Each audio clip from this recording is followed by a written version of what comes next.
رسول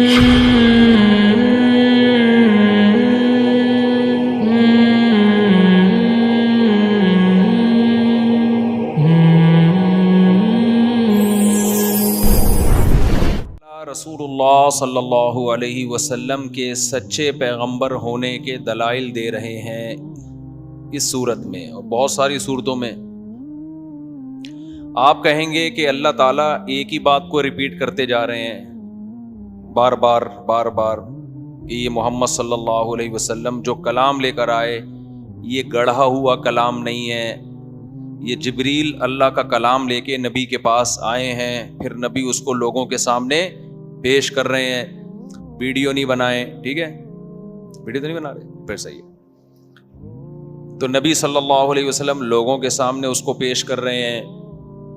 تو بار بار اللہ دلائل کہ یہ گڑھا ہوا کلام نہیں ہے، وما ہوا بقول شاعر، یہ کسی شاعر کا کلام نہیں ہے، ولا بقول کاہن، یہ کسی کاہن کا کلام نہیں ہے۔ جب بھی عام روٹین سے ہٹ کے کوئی شخص بات کرتا ہے یا تو وہ شاعروں کا کلام ہوتا ہے یا روحانیت کے نام پہ جو ڈھونگ رچانے والے لوگ ہیں ان کا کلام ہوتا ہے، وہ بھی سمجھ میں نہیں آتا۔ کسی روحانی عامل کی آپ یوٹیوب پہ تقریر سنیں، آپ کی سمجھ میں نہیں آئے گا بول کیا رہے گی، موکل حمزہ ٹوپی ڈرامے گھماتا رہے گا نا، تو آپ کہیں گے یہ بہت پہنچی ہوئی باتیں ہیں، بہت ہی عظیم لوگ ہیں۔ تو جو بھی جھوٹے لوگ ہوتے ہیں نا، یا تو وہ روحانی عامل ہوں گے، روحانیت مذہب کے نام پہ منجن بیچ رہے ہوتے ہیں، کچھ ماوراء العقول باتیں کر رہے ہوتے ہیں، یا وہ شاعر ہوتے ہیں کہ ایک عام سی بات کو انہوں نے شعر کا جامہ پہنا کے بڑا اٹریکٹیو بنا دیا ہوتا ہے۔ بات سادہ سی ہوتی ہے لیکن اس کا ہم وزن کلام کر کے اس میں اٹریکشن بہت زیادہ بڑھ جاتی ہے۔ جو کاہن، نجومی، روحانی ڈرامے باز، ان کے جو کلام میں اٹریکشن ہوتی ہے یہ اس لیے کہ ایسی ٹرمز، ایسی اصطلاحات جو آپ کی سمجھ سے بالاتر، تو آپ کو ایک ہوتا ہے کہ یار اس کے پاس وہ علوم ہیں جو ہمارے پاس نہیں ہیں، بہت ہی عظیم چیزیں ہیں، حالانکہ کچھ بھی نہیں ہوتا۔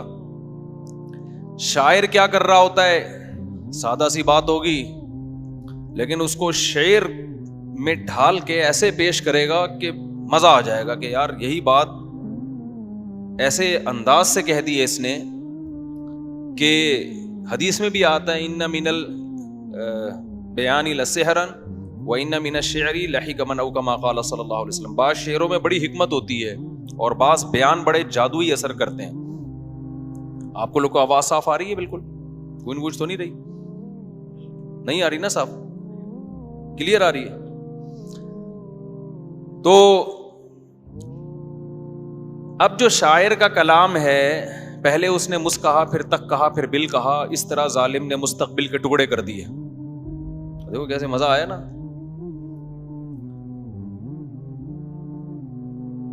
بعض دفعہ انسان یہ بتانا، چھوڑو پھر شاعری پہ زیادہ نہیں جاتا میں، ہمارا ٹاپک رہ جاتا ہے۔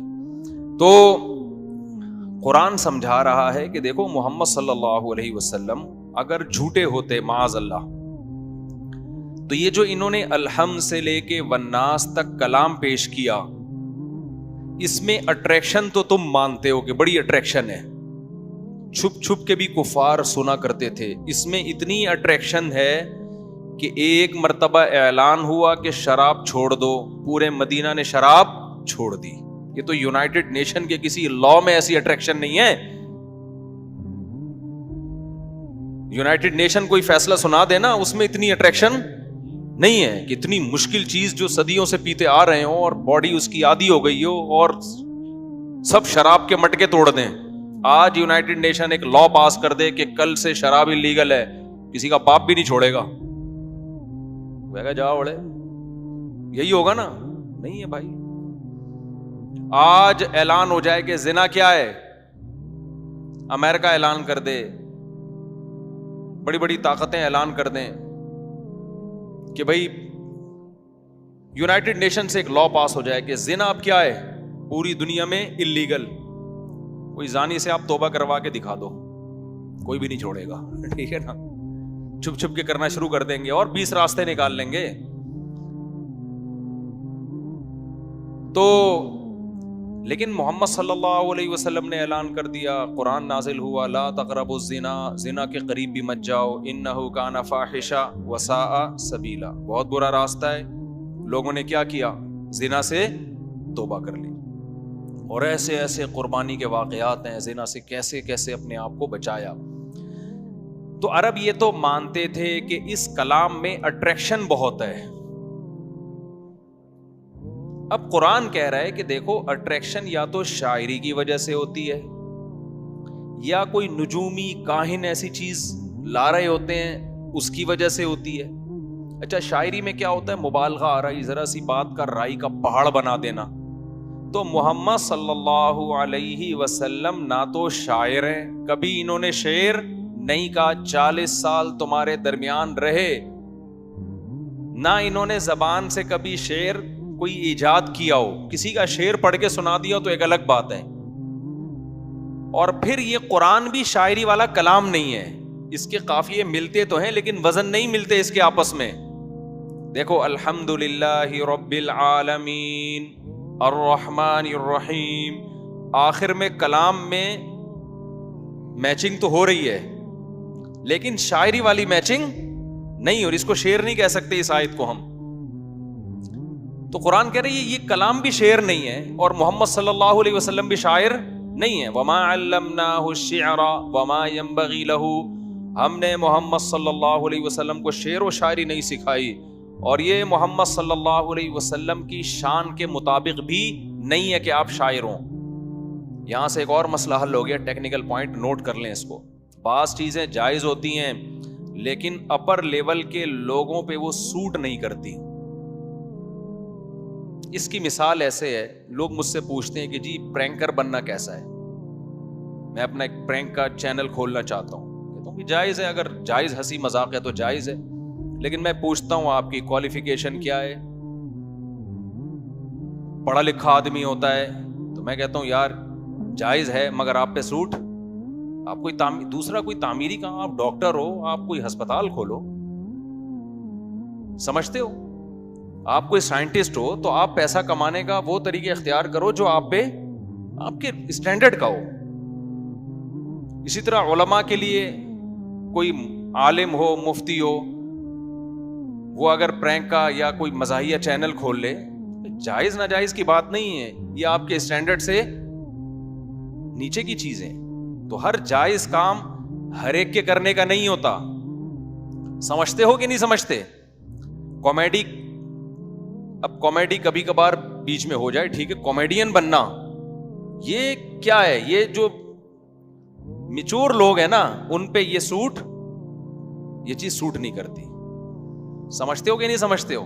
ان کے یعنی اپنے بچوں کو آپ ایسی ٹریننگ کرو کہ کامیڈین بن جائیں وہ، تو بھائی بچوں کو تو آپ کوشش کرو کوئی ایسی چیز سکھاؤ بچوں کو جو زیادہ، ہر آدمی چاہتا ہے نا میرا بچہ زیادہ سے زیادہ ترقی کرے، یہی چاہتا ہے نا، تو بچے کا بھی پھر ایسی آپ اس کی ٹریننگ کرو، کوئی سائنٹسٹ بنے، کوئی فوج میں کوئی بڑا آفیسر بن جائے، کوئی عدلیہ میں کوئی بڑا پوسٹ پہ چلا جائے۔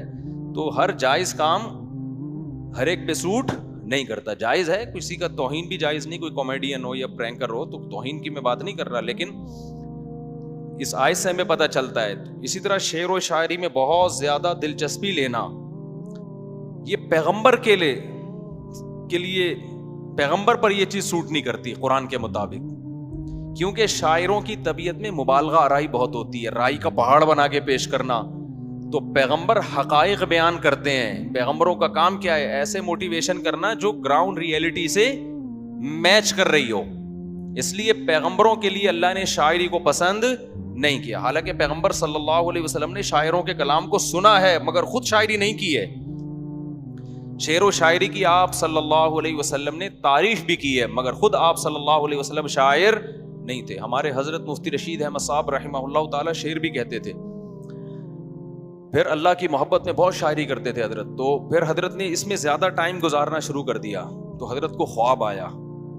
ہمارے حضرت خود یہ واقعہ ہم نے 2-3 دفعہ سنا، کیونکہ بہت بڑے مفتی تھے، عالم تھے، تو حضرت کو خواب آیا، خواب میں یہ آیت بار بار پڑھی گئی، وما علمناہ الشعر وما ينبغی لہ، کہ ہم نے محمد صلی اللہ علیہ وسلم کو شاعری نہیں سنائی، اور وہ سکھائی اور وہ آپ کے لائق بھی نہیں ہے. حضرت فرماتے ہیں مجھے غالب گمان ہو گیا کہ یہ اللہ کی طرف سے مجھے تنبیہ ہے کہ آپ کو جو اللہ نے جس لیول کا علم دیا ہے, جو مسائل کی تحقیق کرنا, پھر لوگوں میں واز کہنا, تو یہ آپ کے لیے سوٹیبل نہیں ہے. اس کے بعد سے حضرت نے چھوڑ دی. پھر شعر پڑھ کے سنایا تو کرتے تھے بیانات میں, خود شاعری نہیں کرتے تھے کہ اپنا ٹائم کیوں لگائیں بھائی ایسی چیز میں. ہم ایک شعر مارکیٹ میں لانے کے لیے نا شاعر کا بڑا خون پسینہ لگتا ہے. تو میں شاعروں کے خلاف نہیں ہوں, ہر ایک کا مینٹل لیول جو ہے, جو جس اسٹینڈرڈ کا آدمی ہے تو اس کو اسی اسٹینڈرڈ کا کام کرنا چاہیے. باقی میں تو خود چاہتا ہوں لوگوں میں شاعری کو پروموٹ کیا جائے تاکہ ہماری زبان کی حفاظت ہو, اردو محفوظ ہو ہماری, اور ان فضول چیزوں سے لوگ بچیں. خیر, تو قرآن کیا کہہ رہے یار, آواز بہت گونج رہی ہے, مجھے نہیں سمجھ میں آ رہی آواز, پتہ نہیں کیا ہے ہمارے مائک کو یار, اس کو سیٹ کرو یار, گونج رہی ہے نا آواز, وہ مزہ نہیں آ رہا. تو اللہ تعالیٰ نے فرمایا اس قرآن کریم میں جو اٹریکشن ہے وہ نہ تو شاعری کی وجہ سے, اس لیے کہ یہ کلام شعر نہیں ہے. کوئی بھی دنیا میں شاعر یہ نہیں کہے گا کہ یہ شعر و شاعری ہے, وزن ہی نہیں مل رہے آپس میں. اور دوسری بات یہ کہ یہ کاہن کا کلام بھی نہیں ہے. کاہن لوگ جو باتیں کرتے ہیں وہ بالکل ماوراء العقل, اوٹ پٹانگ قسم کی پھینک رہے ہوتے ہیں.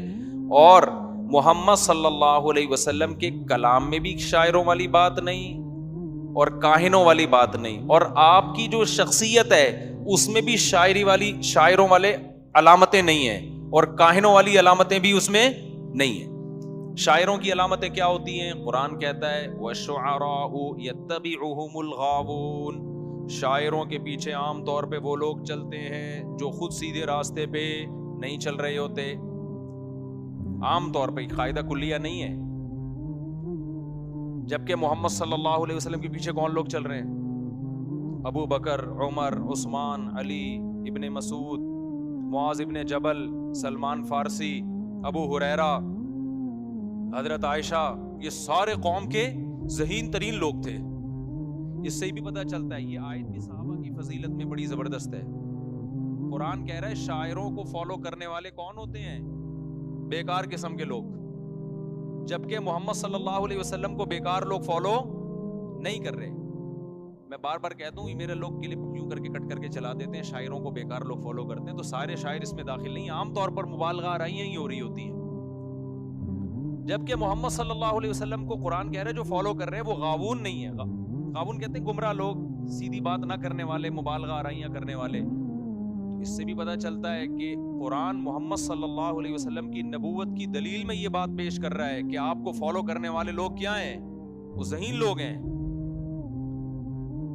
عملی دنیا میں جو عملی دنیا کی باتیں کرتے ہیں اور پریکٹیکل لائف میں ان کے مذہب ہے, وہ لوگ ہیں جو محمد صلی اللہ علیہ وسلم کو فالو کر رہے ہیں. اور دوسری بات, کاہنوں والے بھی کوئی علامت آپ صلی اللہ علیہ وسلم میں نہیں ہے. یہ جو جادوگر, کاہن, روحانی ٹوپی ڈرامے, ان کی بھی باتوں میں مبالغہ آرائی بہت ہوتی ہے. آپ ذرا ان کاہنوں کے پاس تھوڑے دن بیٹھے نا تو آپ کا دماغ خراب ہونا شروع ہو جائے گا. یہ دور دور سے یوٹیوب پہ چہرے نورانی رونانی بہت اچھے لگتے ہیں آپ کو. جب آپ جائیں گے نا ان کے پاس نقوش ہوں گے, یہ نقش پا, یہ نقش جو ہے, نقش پا نہیں, یہ نقش جو ہے یہ بھاگی بیوی کو واپس لانے کا نقش ہے. یہ والا ہے جس کی بھاگ نہ رہی ہو اس کو بھگانے کے لیے. یہ نقش ہے گردے کی پتھری نکالنے کے لیے. یہ نقش ہے گمشدہ کو تلاش کرنے کے لیے. آپ جائیں نا عجیب سے دماغ کی دہی ہو جاتی ہے, اور کسی چیز کی ان کے پاس کوئی دلیل نہیں ہوتی. یہ گنجے کے سر پہ بال نکالنے کے لیے, یہ ٹینشنیں حل کرنے کے لیے. تو ایک عجیب سے ان کی زندگی نہ سر نہ پاؤں. لیکن آپ قرآن کے کلام کو دیکھو یار, جو بات کرتا ہے نیچر کو اپیل کرتا ہے. اور آج تو قرآن زیادہ سمجھ میں آ رہا ہے. مجھے کسی نے بتایا, امریکہ سے آئے تھے وہ, انہوں نے کہا میں گورے سے ملا وہاں, بڑا پڑھا لکھا گورا. اس گورے کا یہ تبصرہ تھا کہ دنیا جو ہے نا اس وقت, اس نے کمیونزم کو بھی دیکھ لیا اور عیسائیت اور یہودیت کو بھی دیکھ لیا. اب دنیا کے پاس اسلام کے علاوہ اس بربادی سے جس میں پوری دنیا پڑ چکی ہے، اسلام کے علاوہ کوئی آپشن نہیں ہے بالآخر. کیونکہ دیکھ لیا نا، یہ مادہ پرستی میں جب انہوں نے مذہب کو اپنی سوسائٹی سے نکالا ہے تو مذہب نکلنے کے بعد اخلاقیات کے سارے پیمانے چینج ہو گئے. زنا لیگل ہو گیا، پھر لڑکوں سے بدفعلی لیگل ہو گئی، ماں باپ کو اولڈ ہاؤس میں جمع کرانا لیگل ہو گیا، بچے روکنا لیگل ہو گیا، عورت کی مرضی میں 6 پیدا کروں 2 پیدا کروں پیدا ہی نہ کروں یہ میرا ذاتی حق ہے. حالانکہ یہ ذاتی ہے نہیں. وجہ اس کی یہ کہ ہمارے ماں باپ اگر ہمیں روک لیتے، ہمیں دنیا میں نعمت ملتی کہ اب زندگی کی. تو قرآن نے، اسلام نے ہمیں نسل روکنے سے منع کیا کہ جیسے آپ پیدا ہوئے ہو، آپ کے لیے کسی نے تکلیفیں اٹھائی ہیں، آپ کے ماں باپ نے، آپ کے پیرنٹس نے، تو اگلی نسل کے لیے آپ کو بھی تکلیفیں اٹھانی ہیں. جیسے جانور جو ہے نا، یہ مجبور ہیں بچے پیدا کرنے پر، ان سے مشورہ نہیں لیا جاتا کہ پیدا کرنا ہے کہ نہیں کرنا، یہ آٹومیٹیکلی ہے. تو انسان کو بھی اسلام نے کیا کیا ہے؟ مجبور کیا ہے کہ نسل کی گروتھ یہ انسانوں کے ہاتھ میں نہیں ہے کہ کتنے ہوں گے کتنے نہیں ہوں گے. یہ کس کے ہاتھ میں، کس سے پوچھا جائے گا؟